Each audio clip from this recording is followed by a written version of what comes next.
요요를 막는 식단에 대해 보도록 하겠습니다. 그만 폭풍 같은 요요가 와버렸습니다. 어디 미제과자 먹고 자라 내 뱃살을 따라오려고 해? 그럼 이제 평생 단백질 많은 닭가슴살하고 풀떼기만 먹어야 하는 거야? 안녕하세요. 근거를 알려주는 의사 그날이 김연입니다. 그날러님들 덕분에 깨끗해진 가운으로 다이어트 식단 3편 시작하겠습니다. 여러분 혹시 아프리카의 에티오피아에 사는 보디족이라고 들어보신 적 있으신가요? 에티오피아의 오모강 유역에 살고 있는 이 부족은 매년 6월이 되면 켈 축제라는 연례 행사를 여는데요. 이 부족의 남성들은 켈 축제에 참가하기 위해 최대한 살을 찌운다고 합니다. 그 이유는 보디족에서는 남성이 뚱뚱할수록 여성에게 인기가 많으며 배 둘레가 가장 큰 남성이 축제에서 우승을 할 수 있기 때문인데요. 하지만 감자칩 하나 먹기 힘든 아프리카 초지에서 살을 찌운다는 것은 참 쉽지 않은데요. 이 때문에 보디족 남성들은 대회에 참가하기 6개월 전부터 체중을 늘리기 위해 하루 종일 동물의 젖과 피를 마신다고 하네요. 슬프게도 동물의 피가 응고되기 전에 빨리 마시려다 모두 들이키지 못하여 구토를 하기도 하는데요. 이렇게 몇 달간 먹는 것이 보통 인내력으로는 쉽지 않다고 합니다. 아이돌이 되기 위한 길은 참 힘들고 가혹하죠. 하지만 보디족 남성들은 이렇게 고통을 참으며 살을 찌어봤자 막상 축제가 끝나고 일상으로 돌아가면 거대해진 몸을 유지할 수 있을 만큼 일상생활에서 먹지 못해 우리가 알고 있는 반대의 개념으로 요요가 와서 안타깝게도 살이 쭉 빠진다고 하는데요. 몇 년 전 저한테 이 안타까운 이야기를 들은 우리의 아이돌, 제 20년지기 친구 기리는 저희 집에서 누워서 감자칩을 먹다가 어디 미제과자 먹고 자라 내 뱃살을 따라오려고 해? 라는 상상도 못한 충격적인 말을 남겨 저를 놀래키기도 했어요. 그래서 오늘은 우리의 힘든 노력을 물거품으로 만들어버리는 이 요요를 막기 위해 다이어트 식단 조절 3편 요요를 막는 식단에 대해 보도록 하겠습니다. 궁금하신 분들은 저와 함께 까지 결과를 보고 싶으신 분은 이 부분으로 넘겨봐 주시고요. 근거를 보고 싶으신 분은 계속해서 봐주세요. 우리의 뱃살 아이돌 기리가 호환마마보다 무서워하는 요요.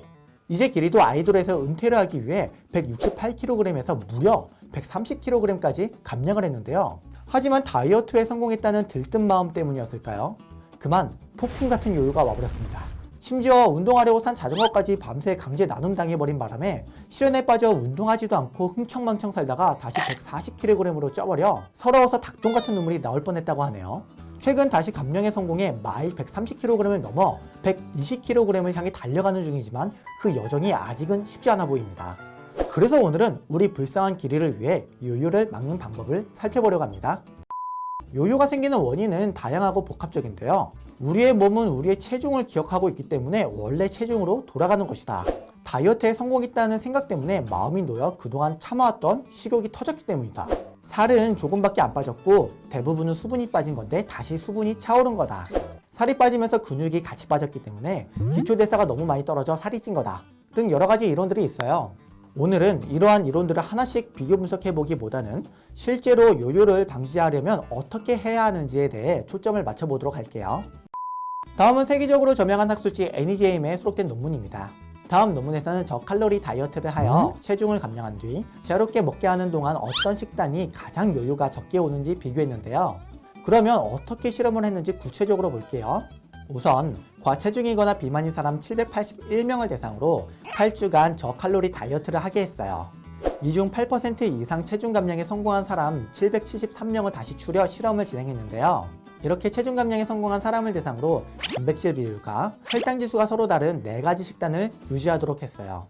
이번 실험에서는 먹는 양 자체는 자유롭게 했는데요. 그 이유는 요요는 다이어트 후에 자유롭게 먹는 동안 생기며 또 단백질과 혈당 지수가 다른 각각의 식단별로 나타나는 식욕 변화까지 함께 고려하기 위해서예요.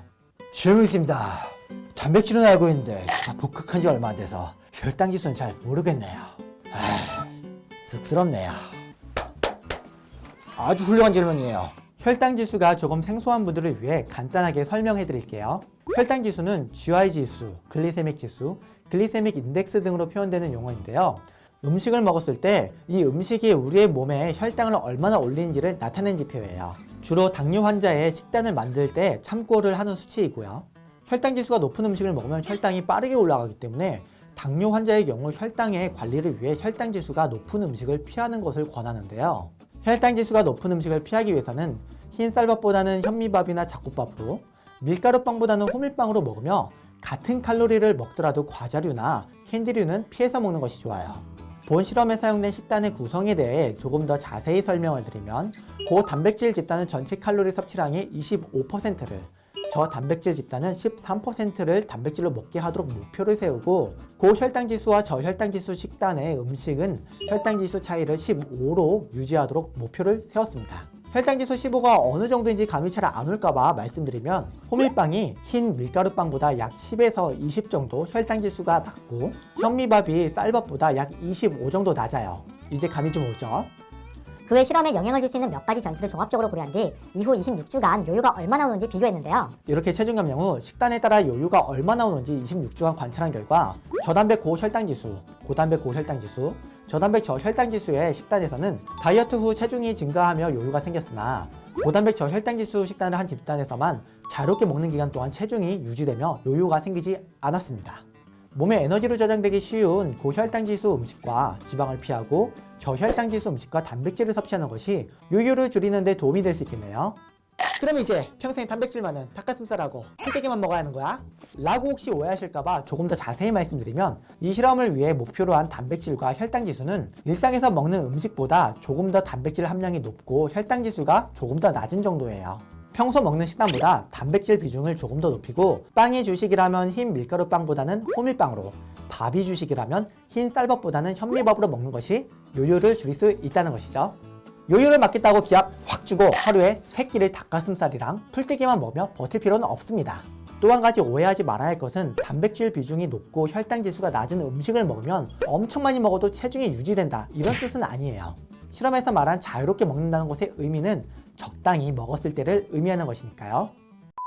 추가적으로 요요를 막는 또 다른 좋은 방법은 운동을 하는 것이에요.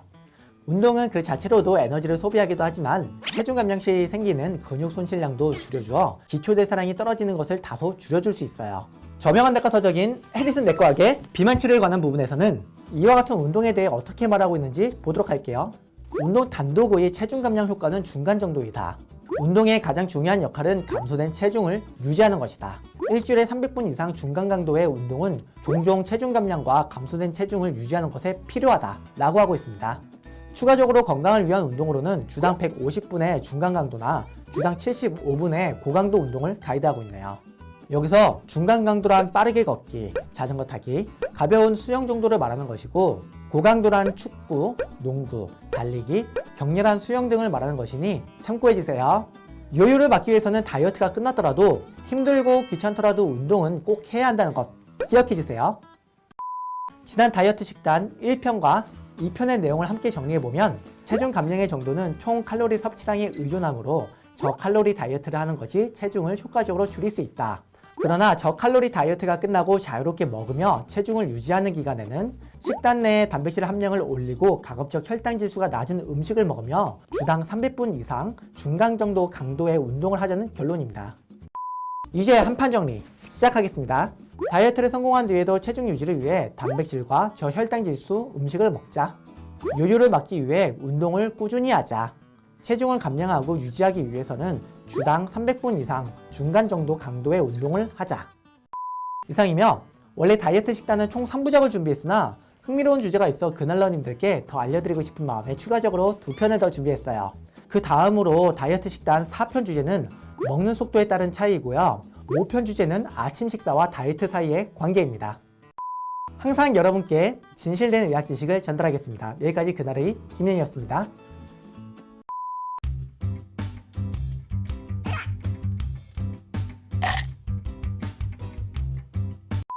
다음 편도 열심히 준비해서 찾아뵙겠으며, 재밌게 보셨다면 구독과 좋아요 부탁드리고요. 제 인스타그램과 닥터이비너스도 놀러와주세요.